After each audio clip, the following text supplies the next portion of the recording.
Hi everyone, my name is Tyler Morris-Eakins, and I will be introducing Group 3's presentation of Chapter 7. We will cover a number of topics that include equity and expectation theory, pay determination, philosophy, the great pay debate, labor market forces, job content, individual considerations, cost of living, longevity pay, merit pay, skills-based pay, bonus programs, differential pay, implications, and we'll conclude with a summary. To begin with, Cesar will be covering the topics of equity and expectation theory and pay determination.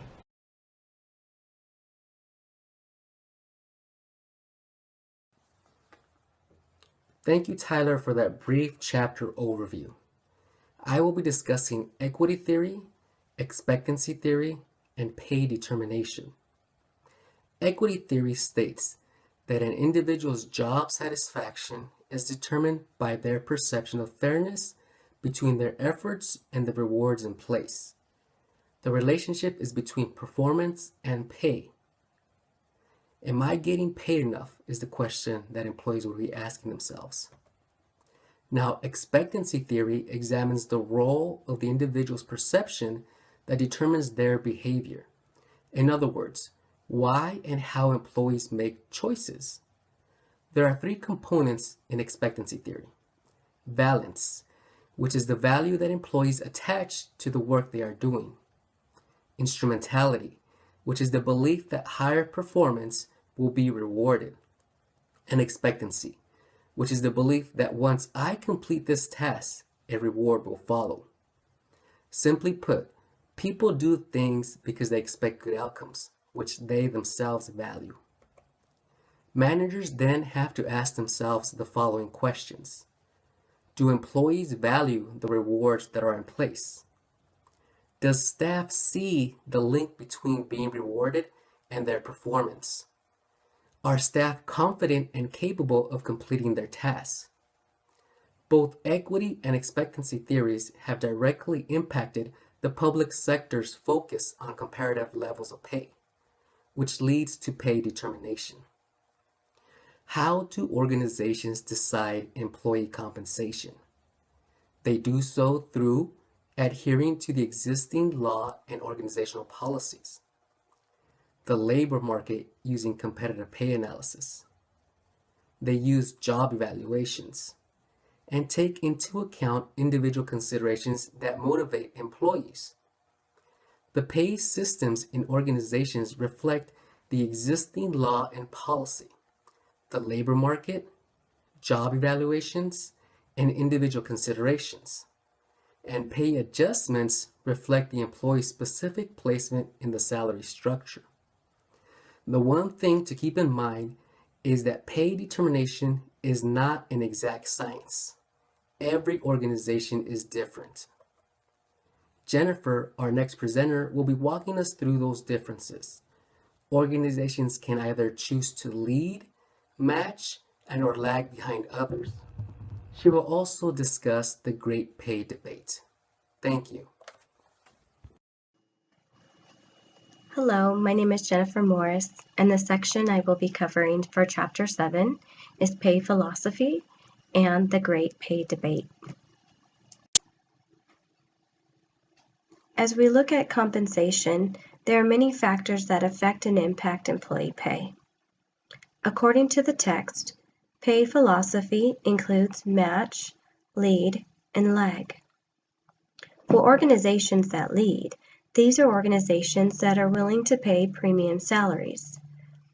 Match includes organizations that pay salaries at market rates. Lag includes organizations that lag behind the average going rate due to little funds available or simply to keep labor costs low. The idea here is for organizations to create a culture that will help them achieve their goals by providing monetary incentives that will attract the type of employee needed to do the job. Certain types of public organizations may choose lead policies over a lag policy that, for example, that may require more professional or expertise. In all, These policies and how organizations handle its pay and salaries is vital to the success of an organization. The great pay debate, as discussed in the text, is and will always be a debate as we compare salaries and benefits available in the private and the public sector. The debates go back and forth as to why the public sector jobs get better pay and benefits than people doing similar jobs outside of government. Arguments of lavish or out of line salary and benefit packages are made, and defenders of the civil service argue that the benefits civil servants receive are comparable to those in most major corporations. This is an apples to oranges comparison, and no true analysis can be given without a transparent methodology to compare public and private earnings. In the text, it summarizes the great pay debate as one dispute not likely to be resolved by data and reason alone. Even with analysis, we have issues with interpretation. Therefore, public organizations face challenges when dealing with factors such as pay philosophy, lead, match, lag, and controversies such as the great pay debate, because these factors affect decisions and policies pertaining to employee compensation. People are not willing to work for free. Imagine that.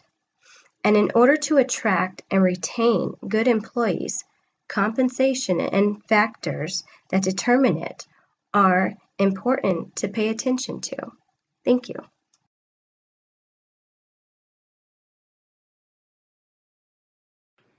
Hello, my name is Amber Molina, and I will be discussing the labor market and job content.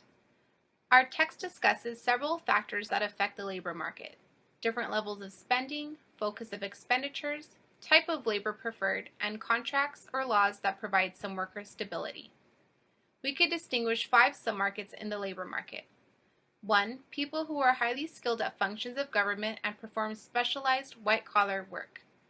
These positions usually require a higher education and experience.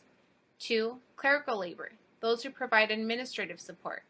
This submarket does not require higher education, but lately these positions are more often filled with people that have bachelor's degrees. 3. Blue-collar wage labor. These positions are filled with skilled laborers that require certifications. 4. Executives who consist of highly qualified and experienced individuals.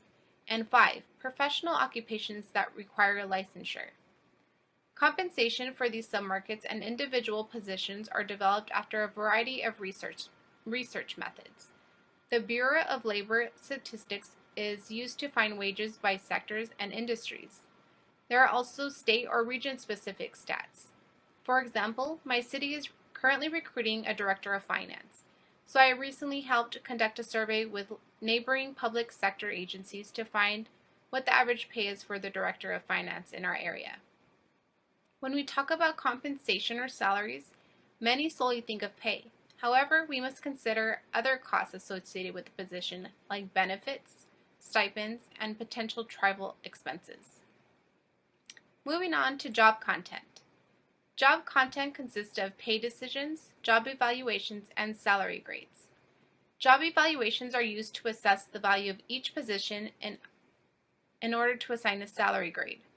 Our text discusses 3 different types of adjustments that can be made after job evaluation. 1. Market adjustments are made when a single job or classification is changed after being compared to a job or classification in the outside market. The second type of adjustment is an equity adjustment, which is when a change is made because an incumbent is in a position that does not align with similar jobs. I have seen this type of adjustment recently in my workplace. And 3.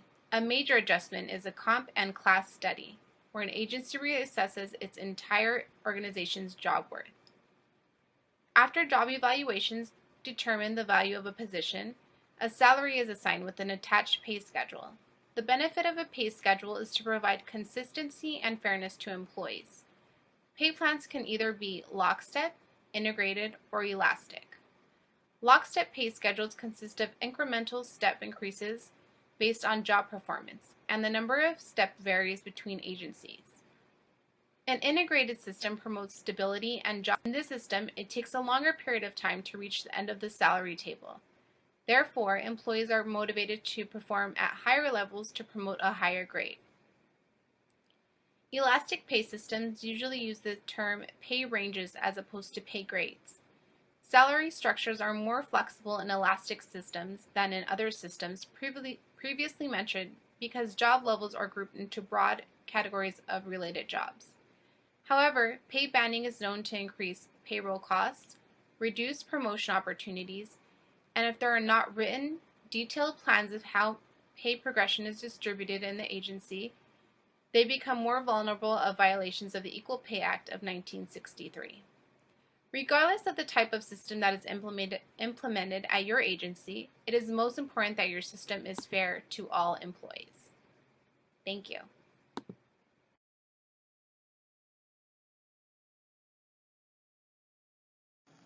Thank you, Amber. In addition to establishing a salary structure and range, job evaluation also determines the pay level of each employee and the base for pay adjustments. Individual considerations require fairness not only for current employees but also for future employees as well. In order to effectively reward, 6 main approaches are used by organizations. They are COLAs, longevity pay, merit pay, skill-based pay, bonuses, and differentials. As shown on this slide, the first 4 approaches directly affect base salary and are usually more permanent. The last 2 approaches are mostly on temporary basis. The first approach is cost of living adjustments, in short COLAs. They are given annually to all employees to help them maintain external equity caused by the inflation. Using the data from 1989 to 2014, the inflation rate is averaged to be 2.75%. In reality, 2% adjustment is commonly used. Both County of San Bernardino and San Diego allow up to 2% adjustment every year. When an organization fails to provide a COLA, it's equivalent of a pay reduction. Unfortunately, a lot of government employees experienced this during the most recent recession. The second approach is longevity pay, also known as seniority pay. It's rewarded when an employee's value has increased for the organization as a result of experience, training, and professional development. Recruiting and training new employees can be costly, and institutional knowledge is valuable and difficult to replace. Loyalty might be important for some organizations as well as building a team. Many of us get this pay by getting step increases. As we research for one of the assignments, steps vary depending on the organization, and the time between steps can be anywhere from 6 months to 3 years. Third approach is merit pay, which is very similar to longevity and seniority pay, but for merit pay, managers have discretion on who and how much to give. It gives annual incremental increases to employees but has fewer grades and broader pay range than step increases. In addition, it focuses more on improved performances. For merit pay systems to work, it's critical to have a trust in government, valid job evaluation system, clear performance factors, meaningful and consistent funding, as well as accurate personal appraisal. Fourth approach is a skill-based pay. It values knowledgeable and competent employees. For new skills that are learned, used, and demonstrated at work, employees can qualify for salary increases. Education is one of the main factors for consideration. Many organizations offer pay increases for getting masters or licenses. It's also commonly used in law enforcement for completing different courses and trainings. Lastly, bilingual pay is often used to promote becoming fluent in different languages and helping customers when needed. So far, I have discussed the 4 approaches that contribute to base salaries, but there are also temporary raises. 2 main temporary raises are bonuses and differentials. Bonuses are based on high levels of individual productivity, or it can be for distributing savings to the organizations. One way to distribute is utilizing gain-sharing pay plan. In a gain-sharing pay plan, the organization and the employees share greater than expected gains realized through high productivity and cost reductions. Differential pay is paying more for special work conditions like different time, location, and responsibility, etc. Its main purpose is to motivate people to take on less desirable work conditions. Some of the examples include shift differentials for working early mornings or night shifts, working more than 40 hours a week or on a holiday, and working in a location that are expensive or unattractive to live.